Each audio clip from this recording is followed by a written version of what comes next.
herzlich willkommen zu Brinkhoffs Ballgeflüster.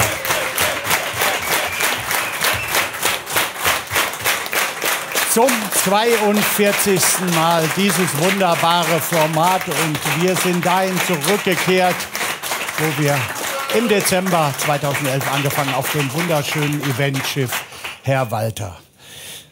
Zum letzten Mal gedreht haben wir hier vor 2736 Tagen. Ist das nicht verrückt? Wir sind wieder hier. Tolle Location, tolle Gäste. Schön, dass ihr da seid.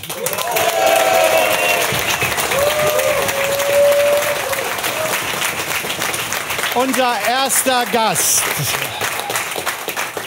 Sie ist in der 09. Saison bei Borussia Dortmund. Leider wird es vorerst ihre letzte in Schwarz-Gelb sein. Zweifache Handballerin des Jahres in Deutschland und eine absolute Leaderin. Begrüßt mit einem donnernden Applaus die Kapitänin unserer BVB-Handballdamen, Alina!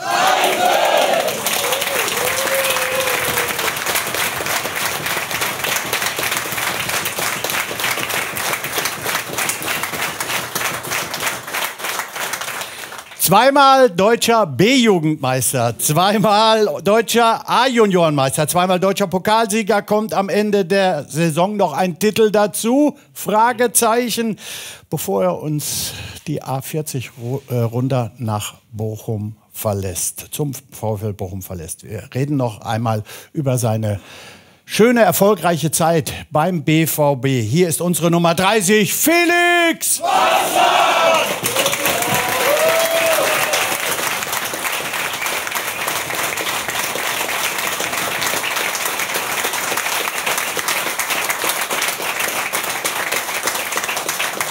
Einen Platz haben wir noch für einen Mann, der sein Wort hält. Letztes Mal musste er kurzfristig absagen. Heute ist er hier. Er verkörpert auf dem Platz all die Tugenden, die wir hier in Dortmund so lieben. Einer der Erfolgsgaranten in diesem Jahr. Herzlich willkommen, Emre Can!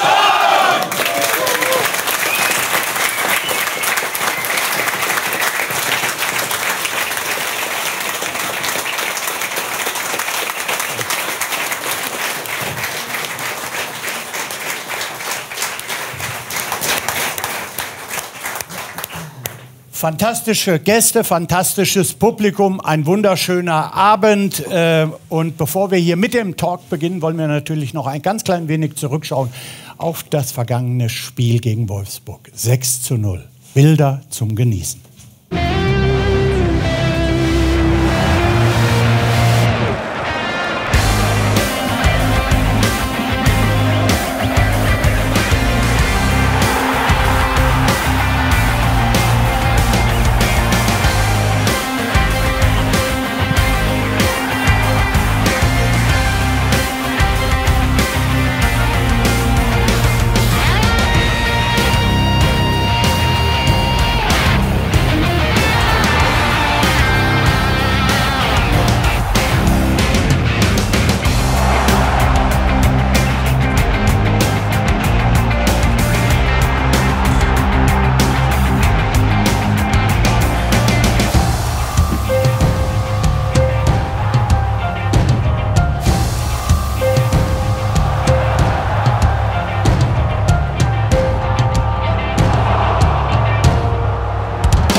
Euer Applaus. Emre, es war der höchste Saisonsieg und das gegen den 7. Wart ihr so stark oder die Wolfsburger so schwach? Ich glaube, wir waren sehr gut gestern. Ich glaube, vieles hat gepasst. Ja, es war ein sehr, sehr wichtiger Sieg für uns. Ich habe es auch gestern im Interview nach dem Spiel gesagt. Ich finde, die Saison hier mit den Fans in Dortmund sind wir sehr, sehr schwer zu schlagen. Das gibt uns extrem viel Energie auf dem Platz und so kann es vor allem zu Hause weitergehen. Also ich bin so ein bisschen mit so einem komischen Gefühl in das Spiel gegangen. Ging es euch auch so oder macht ihr euch da gar keine Gedanken und sagt einfach, die hauen wir weg? Also ich persönlich habe gestern gesagt, wir hauen die weg. Du auch?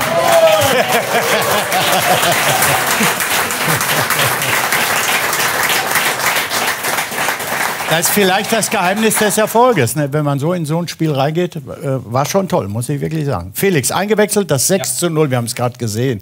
Was für ein Pass, ein Lupfer vorne kurz vor die Box.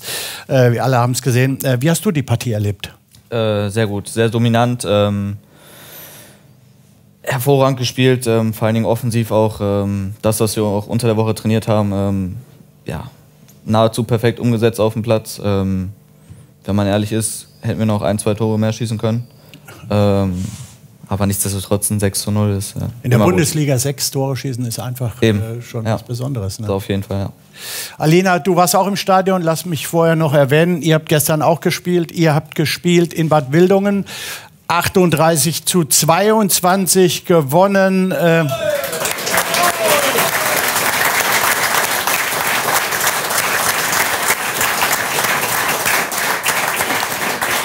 Leider ohne Alina, da kommen wir später noch zu.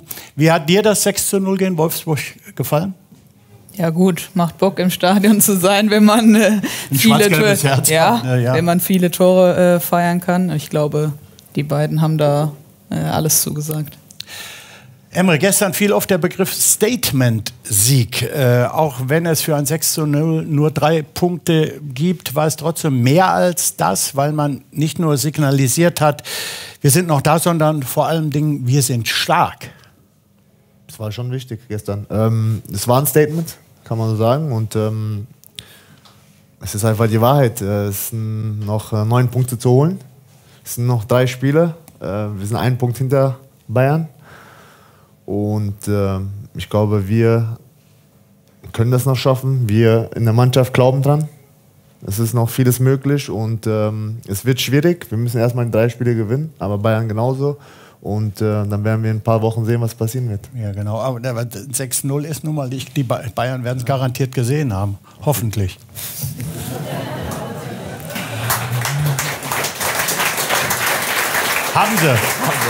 Haben sie hundertprozentig.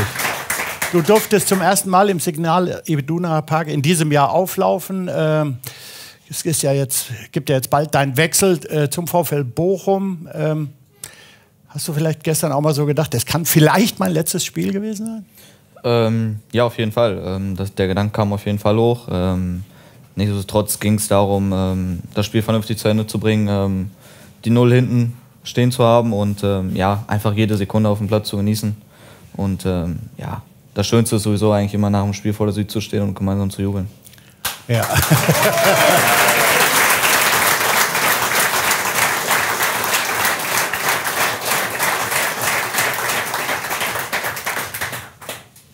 Spaß hattest du auf jeden Fall, aber nicht nur du hattest Spaß. Lass uns mal auf den Monitor schauen. Da kannst du uns vielleicht jetzt ein bisschen was zu sagen.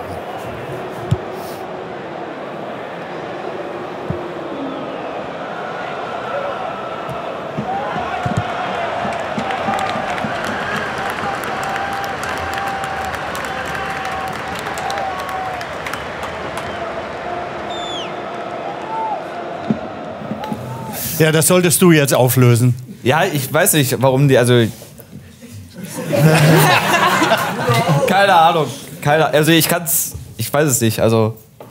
Ich habe auf die Bank geguckt, da sitzt da Schlotti und Mats. Ja, du musst es doch selbst lachen. Ja, weil die ja auch gelacht haben. Auf jeden Fall eine schöne Situation, haben Beifall geklatscht, als du den Ball bekommen hast. Alina, wenn wir beim Thema Spaß sind, du selbst hast viel Spaß am Fußball. Wie kommt's als Mädel aus Wesel?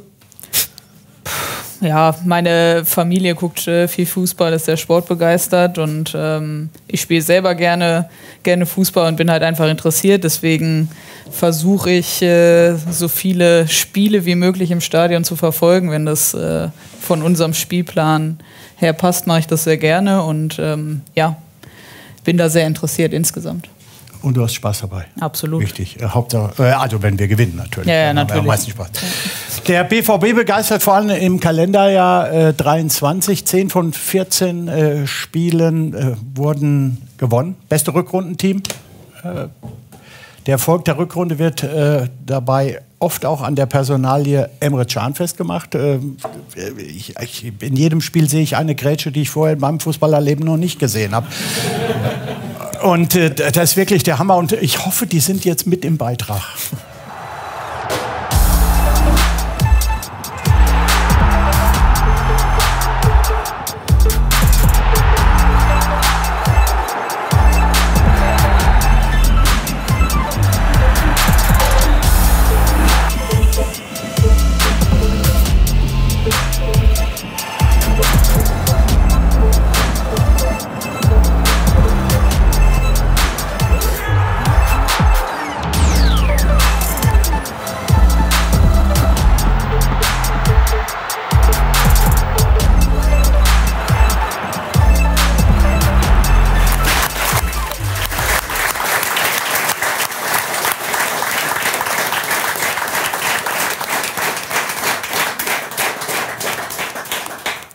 Wie sagt der Engländer, overragend. Warum läuft es bei dir in der Rückrunde so viel besser als noch im vergangenen Jahr, Emre? Ja, ich glaube, ich wiederhole mich da jetzt schon öfters. Und ja, es hat für mich... Warum spielst du so gut? Ich habe mein Mindset geändert. Ich glaube, das ist der Hauptgrund. Ja. Ich habe in der Hinrunde nicht gut gespielt. Das ist die Wahrheit. Es war einfach so. Und das habe ich auch selber eingesehen. Ich habe wenig gespielt. Das ist auch die Wahrheit. Habe ich auch eingesehen. Ja, und dann habe ich, klar, mit meiner Familie, meinen Freunden viele Gespräche geführt und ja, bin zum Entschluss gekommen, dass ich über sehr, sehr viele Sachen mich aufrege, was nicht in meiner Hand liegt. Und ich habe mich sehr runterziehen lassen von solchen Sachen. Und da habe ich mir selber für mich vorgenommen, ich werde hart trainieren, ich werde ehrlich trainieren und ja, das ist auch mein Motto. Ehrlich und hart Arbeit setze ich am Ende mal durch.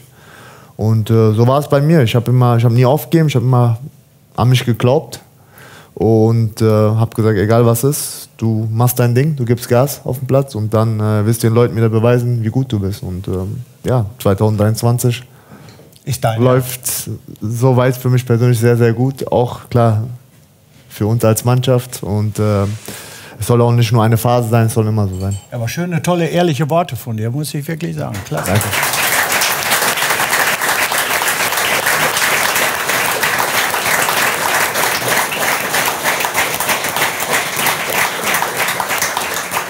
Jetzt haben wir am Sonntag erlebt, was unsere Jungs in der Offensive alles können, aber es gehört natürlich auch dazu, dass die Defensive gut agiert.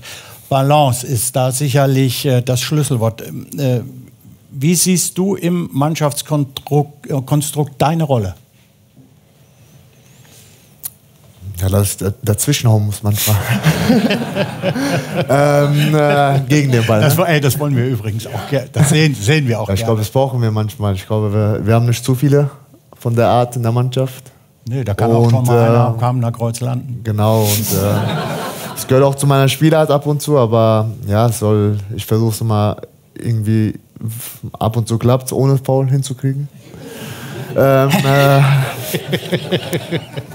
Und ja, das ist meine Aufgabe, in Zweikämpfe zu gewinnen für die Mannschaft, defensiv da zu sein, das Tor zu verteidigen, dass wir wenig Gegentore kassieren und mit dem Ball ist meine Aufgabe, den Ball zu verteilen, die Bälle in die Spitze zu spielen, kann es sein, viel am Ball zu sein. Dass du auch richtig Bock hast, also richtig Lust hast? Lust hat schon immer eigentlich. Aber es hat vielleicht nicht so gewirkt immer, aber Lust hatte ich schon immer. Und ja, da hat sich nicht viel verändert, weil ich liebe einfach Fußball zu sehr und deswegen werde ich auch immer Lust haben und ich hoffe auch, solange mich mein Körper trägt, auf Fußball spielen. Ja. Und ich hoffe, dass in diesem Jahr noch ein Titel dazu kommt. Was mir aufgefallen ist vor dem Spiel.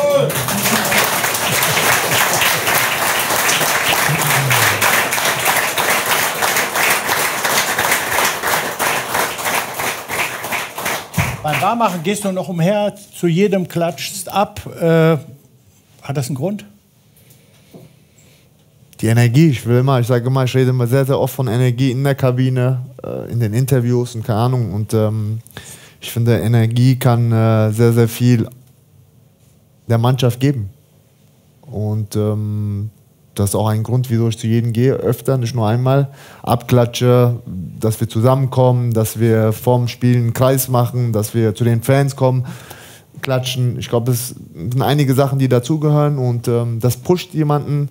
Wenn die Fans anfangen zu schreien, das pusht jemanden und das ist eigentlich der Grund, wieso wir das machen als Mannschaft. Wie wichtig ist Emre für die Kabine? Sehr wichtig. Wie siehst du ihn? Sehr wichtig. Ja, Emre ist ein Führungsspieler bei uns in der Kabine und auf dem Platz. Hat schon sehr viel Erfahrung, sehr viel auch schon mitgemacht in seinem fußballerischen Leben. Und ja, auch als junger Spieler holt man sich da auch mal einen gern Rat ab. Wie siehst du den Fußballer Emre Can? Ich habe nicht die wahnsinnige Ahnung, aber ja, ich glaube, das, was auffällt, ist halt der Einsatz, der Wille, das, was du beschreibst, also das Dazwischenhauen, das Dazwischengrätschen. Ich glaube, das ist von außen das, was am meisten auffällt und ich glaube, das haben halt einfach nicht so viele Spieler oder das ist halt auch vielleicht was man sich nicht unbedingt erarbeiten kann, sondern was man einfach in sich hat. Du bist ja auch eine Leaderin bei euch im Team. Schaust du dir vielleicht ein bisschen was von Emre ab? Nicht unbedingt die Meckerei, aber die Körpersprache? Hast recht. Ja, Körpersprache, wie gesagt, das ist das, was auffällt und vor allen Dingen positive Körpersprache, glaube ich, kann für eine Mannschaft ganz, ganz viel bedeuten, auch im Spiel, wenn es nicht läuft, die Mannschaft wieder mitzureißen. Von daher ist das auf jeden Fall ein Punkt, den man sich gut abschauen kann. Emre, 2023 hast du von 17 Spielen, von 19 möglichen Partien 17 in der Startelf gestanden. 16 Mal durchgespielt und im Schnitt läufst du circa 11 Kilometer. Gibt es irgendwie Ermüdungserscheinungen? Bist du platt, kaputt? Wie hältst du dich fit? Wie sieht eine Regeneration aus? Das Thema hatte ich jetzt vor kurzem mit einem unserer Fitnesstrainer. Es ist komisch bei mir, aber ich habe seit diesem Jahr, auch wenn ich 3-mal die Woche gespielt habe, ich habe mich irgendwie immer gut gefühlt. Es war sogar besser als in meinen jungen Zeiten, würde ich sagen, wo ich auch so oft gespielt habe, wo ich ein bisschen jünger war als jetzt. Und das ist die Ernährung. Meine Frau kocht extrem gut. Was gibt es da zu essen? Da gesunde Sachen. Sehr, sehr gesunde Viel Sachen. Gemüse, Hühnchen? Nee, ich mag kein Gemüse. Jetzt wird's schwer, Emre. Ja. Die Wahrheit. Was gibt's da? Sie macht unfassbar gute Bolognese. Unfassbar gut. Es gibt noch oft Reis mit Hühnchen. Schmeckt schon also, wenn überragend. ihr fit werden wollt, holt euch das Kochbuch von Emres Frau. Schön. Du hast ja jetzt schon bei einigen Top-Clubs gespielt. Leverkusen, Bayern, Liverpool, Juventus und dann kamst du zum größten Verein der Welt, zu uns. Was ist das Besondere von Borussia Dortmund im Vergleich zu den vorherigen Clubs? Ich habe den Verein schon immer gemocht. Ich sage es jetzt nicht, weil ich hier spiele und weil ich hier sitze. Es war echt so. Ich hatte wenig zu tun mit dem Verein, aber klar, man kennt das Stadion, man kennt die gelbe Wand. Und ich habe das immer als ein sehr, sehr familiärer Club empfunden, obwohl es so viele Fans hat, obwohl der Verein so groß ist. Und genauso sehe ich es jetzt, seitdem ich auch hier bin. Ich bin ein sehr, sehr familiärer Mensch. Ich mag es, wenn ich eng mit meiner Familie bin, mit meinen Freunden und so ähnlich sehe ich es auch hier in diesem Verein, dass du als Verein, als Fans, als Spieler, als Staff oder keine Ahnung was, eins bist und das mag ich einfach und deswegen bin ich auch hier und vielleicht auch gerne sind die hier. Fans auch manchmal ein bisschen kritisch gewesen am Anfang, aber ich kann dir nur jetzt sagen, wenn du doch jetzt durch die Straßen gehst, die lieben dich doch, wenn du da einen quasi, zack. Ja, auch als ich nicht gut gespielt habe. Ich habe nie irgendwie einen blöden Spruch hier in Dortmund bekommen, obwohl ich habe sehr viele bekommen, aber in sozialen Medien nie und irgendwie, wenn mich jemand gesehen hat, das meine ich damit. Ich bin für Kritik immer offen,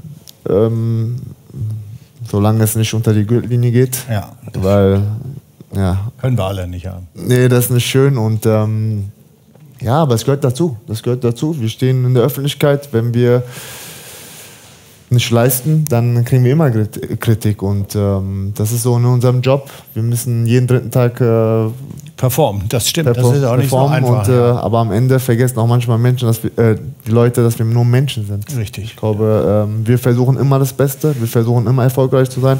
Manchmal klappt das nicht, aber wir bleiben dran und das ist das Wichtige. Ihr braucht auch nur noch 3 Mal.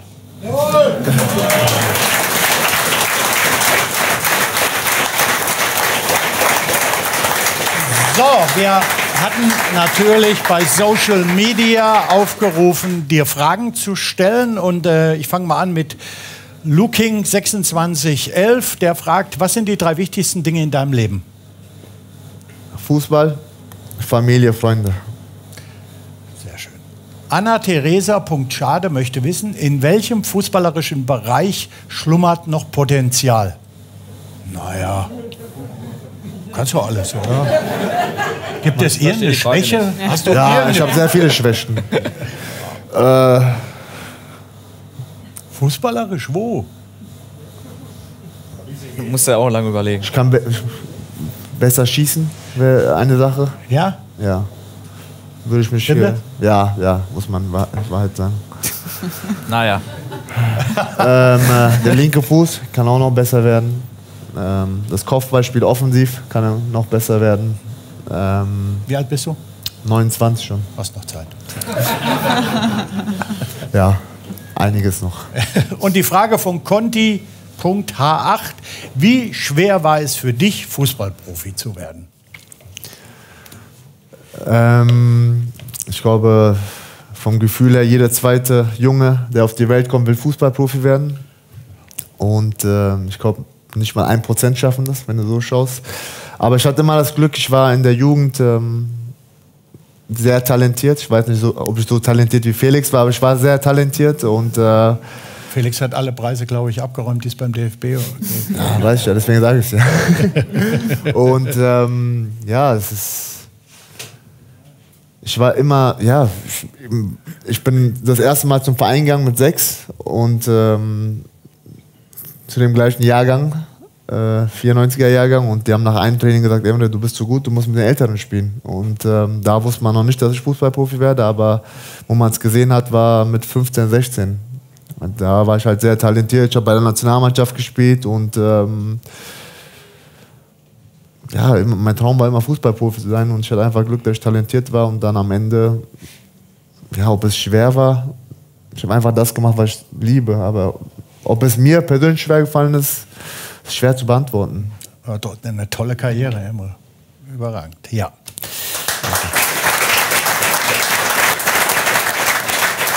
Wir sprechen natürlich noch über den Saisonendspurt. Jetzt kommen wir mal rüber zu unseren Handballerinnen. Auch die haben noch große Ziele.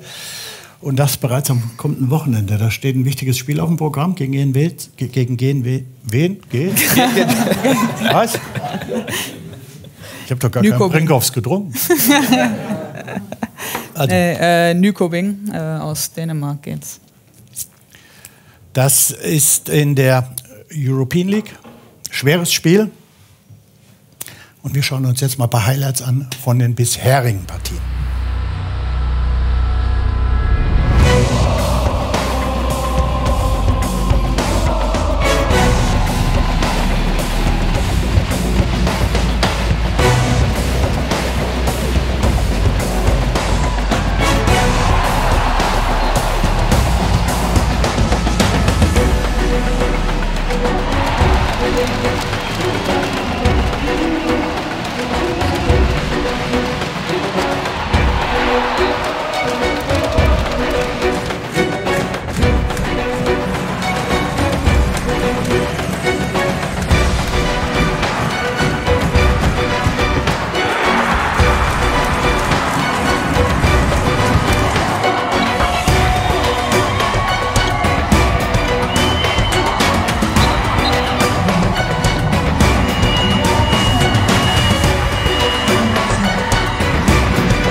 Da waren auch wunderbare Bilder aus der Westfalenhalle dabei. Ich war auch live dabei.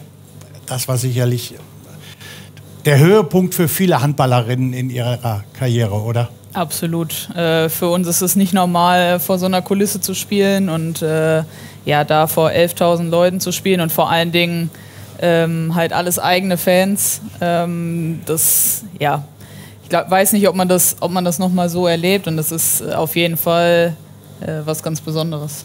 Mhm. War das Highlight der Saison für dich, oder gab es noch etwas, wo du sagst, Nobby? Ja, also es gab schon ein paar, also Molde in der letzten Sekunde zu gewinnen oder halt jetzt auch das Rückspiel gegen Nantes, wo wir das Hinspiel mit 9 Toren verlieren und gewinnen zu Hause mit 10, das bleibt schon in Erinnerung, aber klar, ich glaube von dem Rekordspiel wird man vermutlich noch am längsten erzählen. Ja, vor allen Dingen auch die da waren, die werden erzählen, was für eine Atmosphäre und was für ein tolles Spiel. Habt ihr ja auch klar gewonnen. Die wichtigste Frage, du hattest eine Handverletzung. Wie geht's dir jetzt? Kannst du spielen? So ist aktuell der Plan, ja. Ich darf morgen bzw. übermorgen wieder einsteigen ins Training und hoffe, dass das alles... ich hatte den Finger gebrochen. Oh. Ja, und hoffe, dass das bis zum Wochenende wieder funktioniert. Wir haben gesagt, am Wochenende ist das Final Four Turnier. Da könnt ihr euch am Samstag für den Sonntag qualifizieren. Es geht gegen Nyköping. Ich hoffe, das spreche ich. Nyköping. Ja. Wie siehst du die Chancen? Naja, erstmal glaube ich, ist das Final Four zu erreichen überhaupt schon mal ein Riesenerfolg. Es ist im Handball ja üblich, dass man quasi ein Finalturnier spielt, also die Halbfinals am Samstag gespielt werden und dann die Finalspiele bzw. Spiel um Platz 3 am Sonntag. Und ich glaube, da ist alles offen. Also Nyköping ist sicher ein starker Gegner, aber wir haben oft genug in der Saison gezeigt, was wir vor allen Dingen in der European League leisten können und was wir spielen können. Von daher gehen wir auf jeden Fall optimistisch rein und ist klar, wenn man da ist, dass man auf jeden Fall schon mal ins Finale kommen will. Handball ist ein körperbetontes Spiel. Könnt ihr euch ein bisschen was abgucken da? Schon auf jeden Fall, oder? Also ist halt einfach diese Verhaltensmuster beim Handball, die ich außergewöhnlich finde. Also wenn jetzt einer spielt einen Foul und der lässt den Ball halt sofort liegen. Bei uns wird der Ball erstmal mitgenommen, irgendwo hingespielt. Ja. Als Beispiel. Ich finde einfach das Verhalten auf dem Platz viel angenehmer dort. Ja. Du wechselst kommende Saison nach Metz. Was hat dich dazu bewogen? Ja, Metz ist ein internationaler Top-Club, spielen Champions League jedes Jahr. Die französische Liga insgesamt ist sehr stark und hat sicher der deutschen Liga auch was voraus. Und auch der französische Handball wird in dem Land, oder Frauenhandball im Speziellen, anders wahrgenommen. Also da spielt man vor 4.000, 5.000 Leuten jede Woche. Und das haben wir in Deutschland halt einfach leider nicht, aus verschiedensten Gründen. Also es ist Qualitätsfrage, es ist auch eine Infrastrukturfrage, dass viele Vereine auch einfach nicht die Hallenkapazitäten dafür haben. Ich meine, das ist hier jetzt nicht viel anders. Von daher waren das alles Punkte, die auf jeden Fall dafür gesprochen haben. Jetzt verliert Borussia Dortmund nicht irgendwen, sondern vielleicht sogar das Gesicht der Mannschaft. Alle werden dich vermissen, besonders natürlich deine Mitspielerinnen, wie du jetzt hören wirst.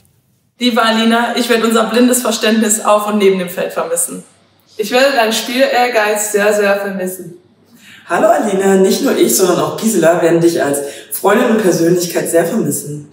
Alina, ich werde deine Zuverlässigkeit auf und neben dem Spielfeld vermissen. Danke. Liebe Alina, ich werde deinen Humor sehr, sehr vermissen.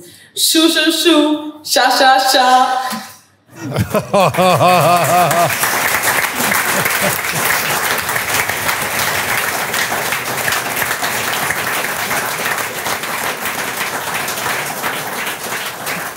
Was hat das Lied für eine Bedeutung?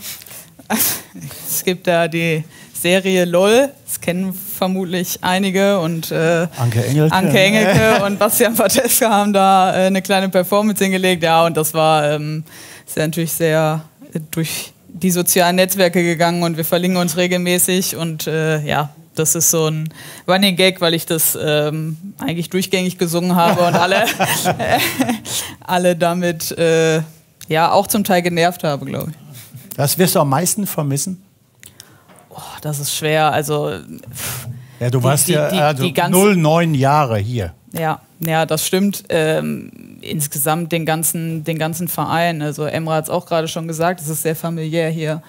Man spürt die Unterstützung, man spürt den Zusammenhalt und das ist sicher was Besonderes, was man vor allen Dingen auch im Profisport, glaube ich, nicht oft so findet. Und deswegen fällt es natürlich schwer, auch nach so langer Zeit den Verein zu verlassen. Schönster Moment, gibt's was in 09 Jahren? Die deutsche Meisterschaft. Ja, das war was Besonderes. Ne? War sicherlich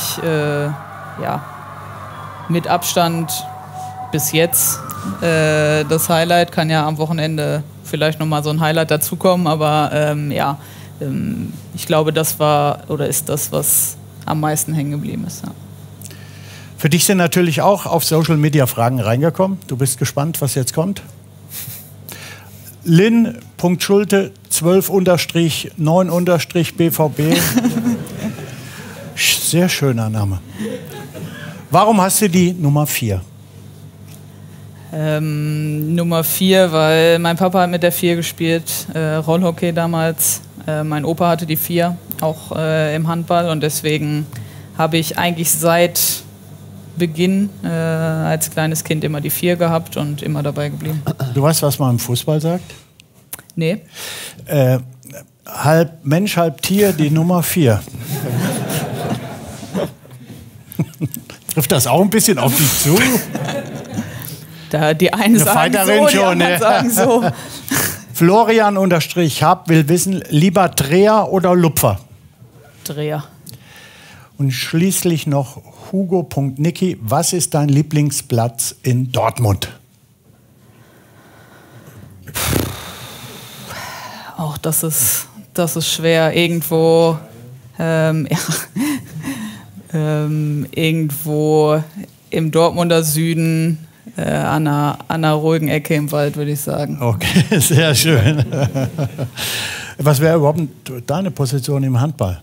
Was wärst du? Rückraum, Außen, Kreis? Rückraum, immer Zentrum. Ja? Ball verteilen, von rechts nach links. Ab und zu mal selber treffen. Das wäre meine Position, wenn ich Hand. Sehr schön. Wir können jetzt wunderbar zu Felix überleiten, denn wir haben rechts von mir so die Abgangsseite, ne? Alina und Felix. Hier Emre. Bevor wir darüber reden, noch einige Highlights von Felix Passlack im Dress von Borussia Dortmund.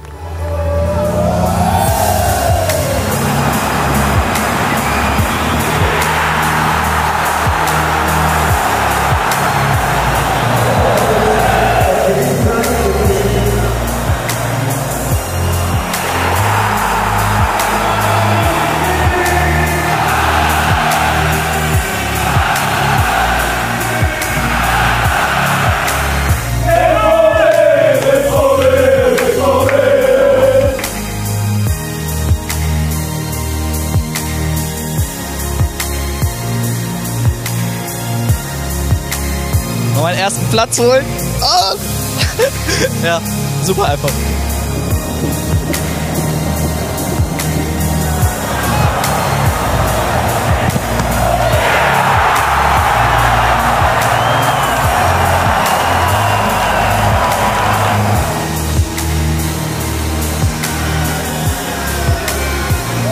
Haut doch ab!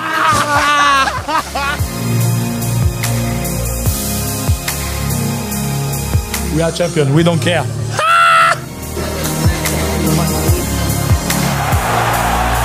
Felix Passlack! Torschütze, die 30! Felix! Felix! Felix!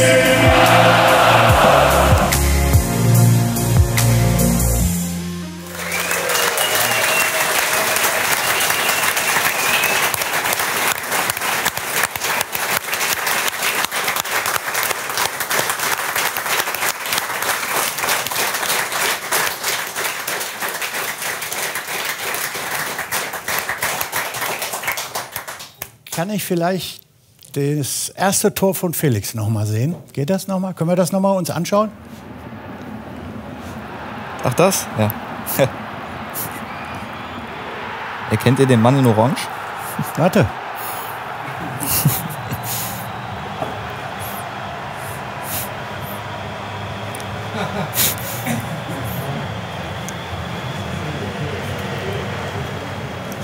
Greg Kobel. Damit hast du ihn doch gewiss schon oft aufgezogen. Auf jeden Fall, ja. Mit 14 bist du zum BVB gekommen. Ein paar deiner schönsten Momente haben wir ja gerade gesehen. Welcher Moment war für dich der emotionalste? Boah, ich würde sagen, der erste Pokalsieg mit der Fahrt um den Borsigplatz danach.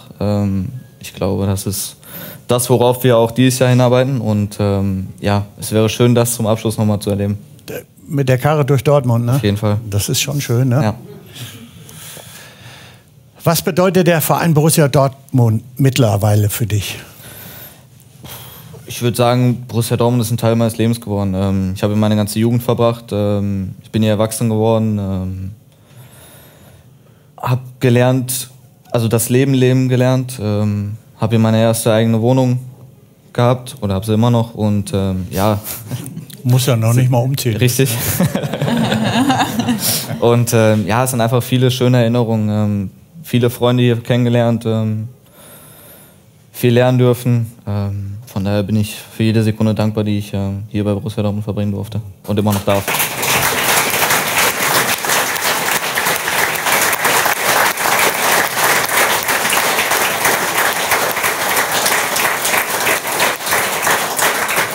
Auch an dich die Frage, was wirst du am meisten vermissen? Also außer das gute Essen?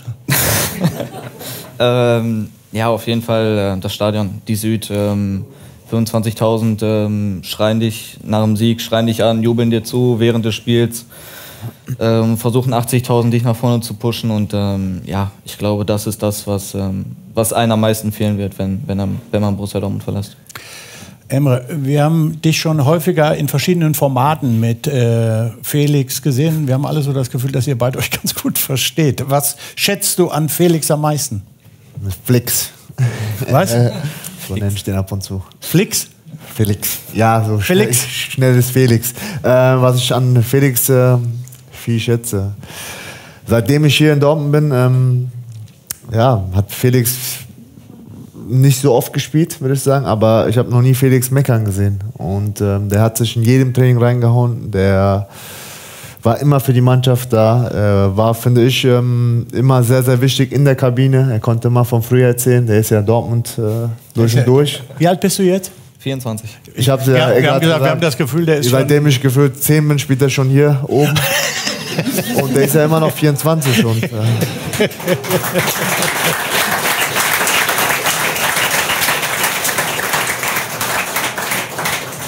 ja, was ich am meisten an ihn schätzen werde oder geschätzt habe, ist, dass er immer alles für den Verein hier gegeben hat. Immer noch? Immer noch, hat man gestern ja gesehen. Ja, genau. Was für ein Pass. Von Abgängerin zu Abgänger. Wie hast du Felix wahrgenommen? Wie Emre ja gesagt hat, hat nicht so viel gespielt, aber ich glaube, wenn, dann halt mit dem Einsatz, den man halt auch braucht. Und ich glaube, das sind einfach wichtige Menschen auch im Team, die man braucht, die immer da sind, wenn sie dann spielen. Und das ist vermutlich die schwerste Aufgabe, die man in einem Team haben kann. Jetzt haben wir ja von Emre gehört, dass du schon gefühlte 219 Jahre hier spielst. Da hast du jede Menge Trainer, jede Menge Mitspieler erlebt. Gibt es Trainer oder Mitspieler, die dir besonders imponiert haben? Ja, Klopper natürlich. Als er mich damals hochgeholt hat, als ich 15 oder 16 war, glaube ich, und erst in meinem Wintertrainingslager dabei war.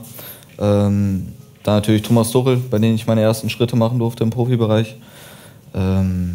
Ja, und Mitspieler, also ich könnte einige aufzählen. Mario Götze, İlkay Gündoğan, Henrik Mkhitaryan, Aubameyang, Emre Can. Ich habe gemerkt, er wurde langsam unruhig. Warum so spät, ne? Hat Glück gehabt jetzt. Ja, das Ding hat er auf der Linie gerettet, ey. Der hat jetzt Glück gehabt, dass er meinen Namen noch genannt hat. Ja. Oh, komisch, Erling ist nicht genannt worden. Ja, ist ja klar, dass, also ich habe schon so viele Mitspieler hier bei Borussia Dortmund gehabt, dass man da auch mal einfach... Jadon Sancho habe ich auch nicht genannt. Schmeller habe ich nicht genannt, Pischo habe ich nicht genannt. Also das ist, mein Legendenelf würde, glaube ich, einen Kader von 40 Leuten haben. Sehr schön. Für dich sind auch Fragen eingetroffen. Wir starten mit Velat.edis. Lieber morgens oder nachmittags trainieren? Morgens. Dass die nee, das sage ich nicht. Dass die Brinkhoffs, war eine andere Biermarke. Nee, das kann, also nennen wir ihn mal, wie ich es gerade gesagt habe. Wie bist du immer so positiv geblieben? Also ich habe kein Erfolgsrezept dafür, immer positiv zu bleiben. Ich glaube, das bin einfach ich, das ist meine Persönlichkeit und es bringt weder mir was noch der Mannschaft, wenn ich jetzt mit schlechter Laune rumlaufe. Also davon gibt es aber jetzt nicht so viele. Also das ist ja eine eigene Art, wo du sehr stolz drauf sein kannst. Ja, meine Persönlichkeit ist halt einfach so, weil ich möchte andere nicht mit meiner negativen Energie runterziehen. Das hat Emre ja auch gerade schon gesagt. Bei uns ist halt wichtig, dass wir die Energie auf den Platz bringen, in der Kabine haben.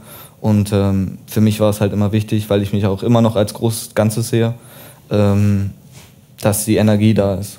Und dementsprechend habe ich halt immer versucht, jeden Tag Vollgas zu geben, den Jungs zu zeigen, es geht eigentlich nur so über Vollgas und ja, dass wenn wir einen Schritt weniger machen, dass wir auch nicht erfolgreich sein werden. Respekt.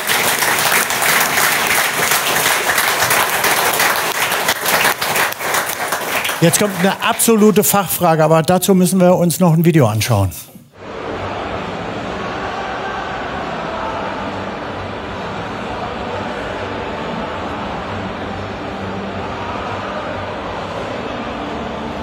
Claudia, die S97.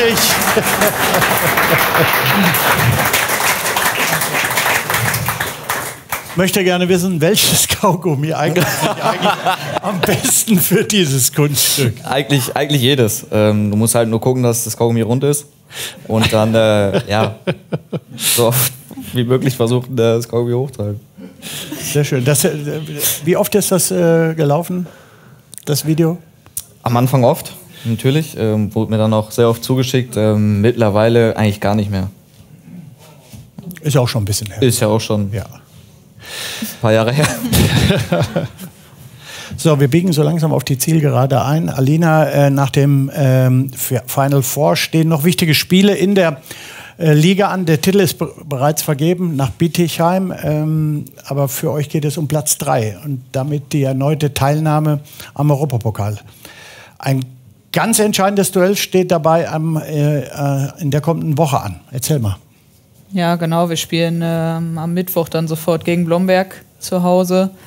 Also Platz 3 gegen Platz 4 quasi. Und ja, das wird extrem wichtig, dass wir das Spiel für uns entscheiden, damit wir halt eben, oder wir, der BVB, ich ja dann nicht mehr, aber weiter im Europapokal spielen kann. Ich glaube, das ist für den Verein einfach wichtig, für die Entwicklung und ja, da werden wir auf jeden Fall alles dran setzen, dieses Spiel zu gewinnen. Also vormerken, 17. Mai, 19:30 Uhr in der Sporthalle Wellinghofen. Alle vorbeikommen. Die Mädels brauchen eure Unterstützung.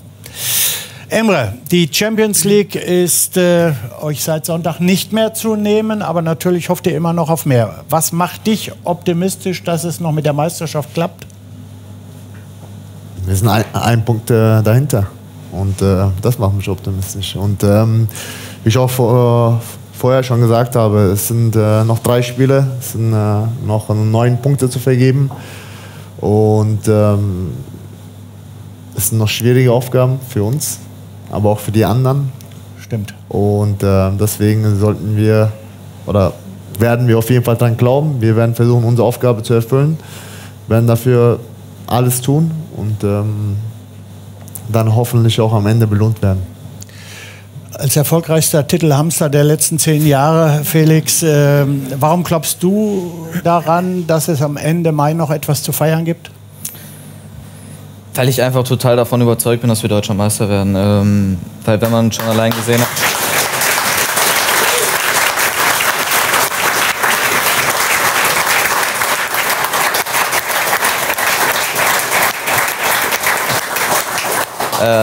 vor allen Dingen, wenn man gesehen hat, wie wir gestern auf dem Platz agiert haben, mit der Energie, die wir auf dem Platz hatten, dass das Publikum mitgenommen haben, ich glaube, dann wird uns in den nächsten 3 Spielen niemand mehr stoppen. Dann kann kommen, wer will, und dann wird es halt wichtig sein, dass die Bayern irgendwo mal Punkte liegen lassen und dass wir dann, dass wir da sind, um ja, Ende Mai dann was zu feiern haben. Vielleicht kann ich ja noch einmal sagen, 1:0 für Köln. Wäre super.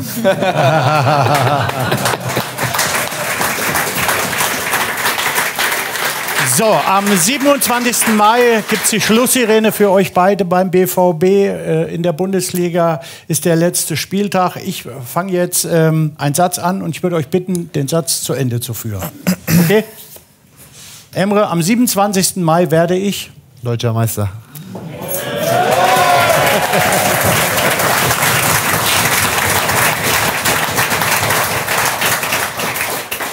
Alina, am 27. Mai werde ich mit einem lachenden und einem weinenden Auge ja, das letzte Spiel bestreiten. Jetzt völlig überraschend die Frage. Frag mich, was er macht, Dich soll ich nicht fragen, was du... Frag mich, was ich einen Tag später mache. Okay. Felix, was machst du am 28. Mai? Um Borsigplatz fahren.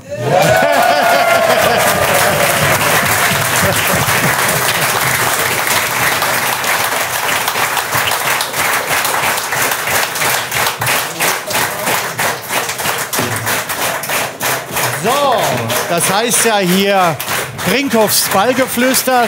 Das ist die Brinkhoffs Geburtstagsedition. Kohle, Stahl und Bier. Kennen wir auch, haben wir auch mal mit einem Trikot gemacht. 175 Jahre Fritz Brinkhoff. Brinkhoff. Und jetzt gibt es natürlich auch für uns noch ein Bembel für dich und für dich.